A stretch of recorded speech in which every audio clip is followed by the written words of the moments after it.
article that I found on NBC News from November 25th, 2019, titled, "Utah Student Killed by an Abusive Ex Was Ignored Due to Gender Stereotypes," parents say. The article states that on October 22nd, 2018, a young woman named Lauren McCluskey was killed by her ex-boyfriend, Melvin Rowland. 2 weeks before that, on October 9th, she broke up with him, actually discovering who he was. Melvin Rowland was a 37-year-old sex offender that would not leave her alone. The police had confirmed that she had filed at least 2 complaints against him and that were under investigation after she was killed. The U.S. Department of Education says that the Title IX states that no person in the United States shall, on the basis of sex, be excluded from participation in, be denied the benefits of, or be subjected to discrimination under any educational program or activity receiving federal financial assistance. Many do not know what Title IX is or what it actually deals with. They may recognize it from sports and how it has helped shape female athletes today. Before Title IX, there was Title VII, also known as the Civil Rights Act of 1964. This predecessor helped shape Title IX by outlawing discrimination on the basis of race, color, religion, sex, national origins. It also required equal access to public places and employment and enforced desegregation of schools and the right to vote. In Catherine Sobo, a professor of law, she states in her journal, "A Reactive to Proactive, the Title IX's unrealized capacity to prevent campus sexual assault."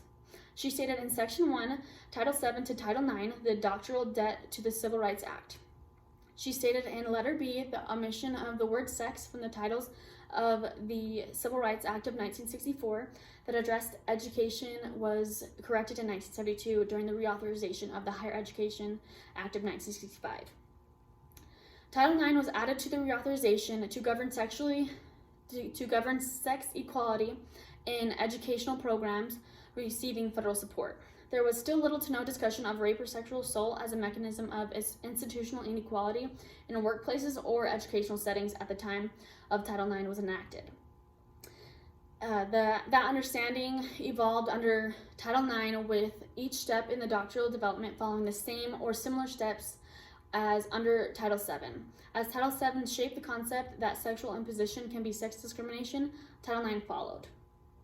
Many people do not understand the impact of Title IX can have.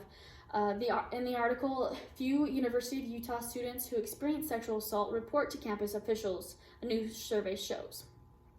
From the Salt Lake Tribune, an article written by Courtney Tanner and Aaron Alberti, they stated that the University of Utah held a survey on campus safety in 2018. And 80% of the students that answered did not report the assaults to the school when they happened. More than half the students that filled out the survey said that there was some likelihood that they would experience sexual assault or misconduct on campus or even on off-campus events. And more than a quarter of the undergraduate women indicated that they had already been sexually assaulted. About 25% they said that they chose not to say something about their assault because they figured nothing would be done about it and the perpetrator wouldn't be punished.